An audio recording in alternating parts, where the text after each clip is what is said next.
आपका सवाल है, सर क्या पैराग्रिज्म चेक होता है सिनॉप्सिस का?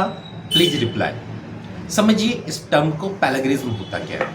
मान के चलिए आपने सिनॉप्सिस इग्नू में आपने सिनॉप्सिस या प्रोजेक्ट रिपोर्ट सबमिशन का प्लान किया और आपने सिनॉप्सिस कहीं से भी कॉपी करके बना दिया तो यूनिवर्सिटी वो रिजेक्ट कर देती है। यूनिवर्सिटी को पता कैसे चला कि वो सिनॉप्सिस कॉपीड है या प्रोजेक्ट रिपोर्ट कॉपीड है? तो इस वर्ड को यूज कहते हैं पैराग्रिज्म। मान लीजिए किसी के बने बनाए वर्क को अगर आपने दोबारा यूज किया तो यूनिवर्सिटी उसे रिजेक्ट कर देती है। और भी कई सारे क्राइटेरिया हैं जिसके थ्रू यूनिवर्सिटी के जो रिप्रेजेंटेटिव होते हैं, जो आपके सिनॉप्सिस और प्रोजेक्ट को जो टीम चेक कर रही होती है, उनको पता चल जाता है कि आपने ये टॉपिक कॉपीड रखा या प्रॉपर बनाया अपने एंड से। तो आपके क्वेश्चन का आंसर है एक वर्ड में, हाँ पैराग्रिज्म चेक होता है। और यूनिवर्सिटी को अगर एक लिमिटेड टाइम से ज़्यादा पैराग्रिज्म मिलता है, जैसे मान के चलिए 5% या 10% का रेशियो रखा गया है, अगर उतना है तो चलेगा, लेकिन उससे ज़्यादा होता है तो यूनिवर्सिटी जनरली रिजेक्ट कर देती है। तो ऐसे केस में आपको क्या करना चाहिए? चाहे आप हमारे एंड से सपोर्ट ले रहे हो या कहीं से भी सपोर्ट ले रहे हो, आपको हमेशा अपने सिनॉप्सिस की वर्ड फाइल या पीडीएफ फाइल ज़रूर लेनी चाहिए।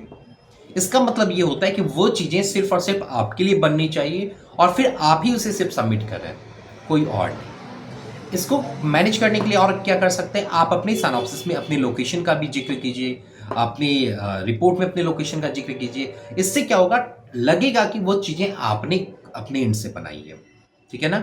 और अगर आप अपने एंड से बना रहे हैं तो और भी अच्छी बात है, लेकिन आपको ये ध्यान रखना है कि कंटेंट कॉपीड ना हो, क्योंकि कंटेंट अगर कॉपीड होगा तो यूनिवर्सिटी डेफिनेटली रिजेक्ट करेगी, ठीक है ना। तो आपको इन बातों का ध्यान रखना है।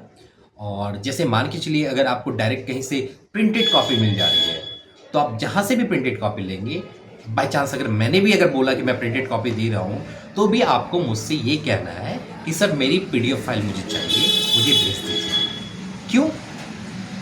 क्योंकि पीडीएफ फाइल ही आपकी मेन सोर्स फाइल होगी या उसकी वर्ड फाइल ही आपकी मेन सोर्स फाइल होगी। और जब मेन सोर्स फाइल है तो उसके बाद आपको कोई परेशानी नहीं है, क्योंकि बाद में भी आपको अगर कोई चेंजेस करने की ज़रूरत पड़े या आपको लगा कि कुछ चीज़ें बनानी है या कुछ एडिट करना है, मॉडिफाई करना है, तो अगर आपके पास आपकी सोर्स फाइल रहेगी तो आप ईजिली सबमिट कर पाएंगे, बना पाएंगे। मैंने इस सेशन में भी और पहले वाले बहुत सारे सेशन में ऐसे बहुत सारे स्टूडेंट के प्रोजेक्ट रिपोर्ट कंप्लीट कराए जिनके सिनॉप्सिस तो सबमिट हो गए थे, अप्रूवल भी आ गया था, पर उनके पास सिनॉप्सिस ही नहीं थी। ऐसा कैसे होगा, सोच के देखिए। तो उन्होंने कहीं से हार्ड कॉपी लिया था और किसी तरह से सबमिट कर दिया था। अब सबमिशन के बाद उनको बहुत परेशानी हुई थी, तो इसलिए मैंने आपको एज ए सजेशन पहले ही बता दिया कि आपके पास आपकी सिनॉप्सिस की कॉपी हमेशा होनी चाहिए। जब आप रिपोर्ट सबमिट कर रहे होंगे तब भी आपको सिनॉप्सिस की कॉपी चाहिए होगी, ठीक है ना। मैंने आपके प्रीवियस वीडियो में भी बहुत सारे वीडियोस में आपको बताया, जब सीक्वेंस ऑफ रिपोर्ट में बता रहा हूँ तब भी मैंने आपको बताया कि रिपोर्ट में भी सिनॉप्सिस की कॉपी लगानी पड़ती है। तो आई होप आपको ये बातें बिल्कुल क्लियर हो गया होगा। और जिनकी कोई क्वेरी थी उनका एक लाइन में आंसर है, यस पैराग्रिज्म चेक होता है। तो आपको जो सिनॉप्सिस एंड प्रोजेक्ट रिपोर्ट बनाने हैं वो यूनिक कंटेंट होना चाहिए, यूनिक टॉपिक होना चाहिए, किसी से मैच नहीं होना चाहिए। और यही एक वजह है जिसके थ्रू हमारे इनसे जो भी सबमिशन होता है सारे अप्रूव हो जाते हैं। थोड़ा टाइम लगता है बनाने में, पर सारा वर्क यूनिक वर्क होता है और अप्रूवल मिल जाता है।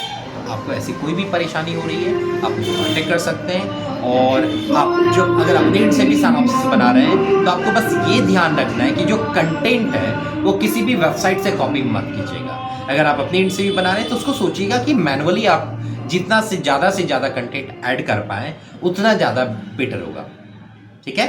आई होप ये क्वेश्चन सॉल्व हो गया होगा। फिलहाल all the best, happy learning. कोई क्वेरी बच जा रही है आप मुझे कमेंट करके पूछ सकते हैं। All the best.